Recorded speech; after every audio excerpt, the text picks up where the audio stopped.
अस्सलाम वालेकुम नाजरीन, मैं हूं मोहम्मद अब्दुल हकीम। 7H न्यूज़ में आपका इस्तेमाल है। नाजरीन, आप लोगों को अच्छी तरह ये मालूम है कि बाहर निकलने से और 1 से 10 आदमी जमा होने से एक दूसरे का वायरस लगता है और खुदा ना खास्ता कोरोना वायरस हो जाए तो बड़ी परेशानी हो जाएगी, सीधा मर जाओगे। और अकेले नहीं, सारे लोगों को लेके मरोगे, ख़ानदान को लेके मरोगे। आप लोगों को बार बार बोलने के बावजूद मस्जिद में एक साथ जमा होने की ज़रूरत क्या है? अब जब मस्जिद में आप एक साथ जब इतने नमाज पढ़ के निकल रहे हैं तो पुलिस को तो मौका मिलेगा ही।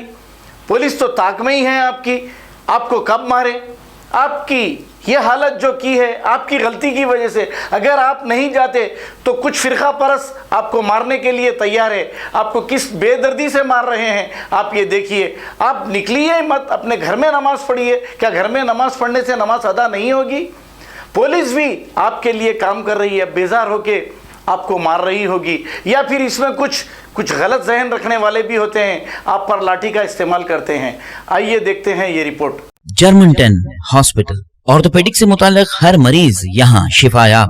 बैनुल-अक़वामी शोहरत याफ्ता और इनाम याफ्ता doctor Mir Jawad Zar Khan, senior orthopaedic surgeon, advance operation theatre, ICU, digital x-ray, laboratory, physiotherapy, pharmacy, sharing और प्राइवेट रूम्स, लेडी डॉक्टर्स और डॉक्टर अर्जुमन सुल्ताना गैनाकोलॉजिस्ट की खिदमात हासिल। वाजिबी फीस और मुकम्मल सहूलियात से हजारों मुतमईन। एम्बुलेंस से आरास्ता Germantown orthopaedic hospital, pillar number 150, Attapur, Hyderabad.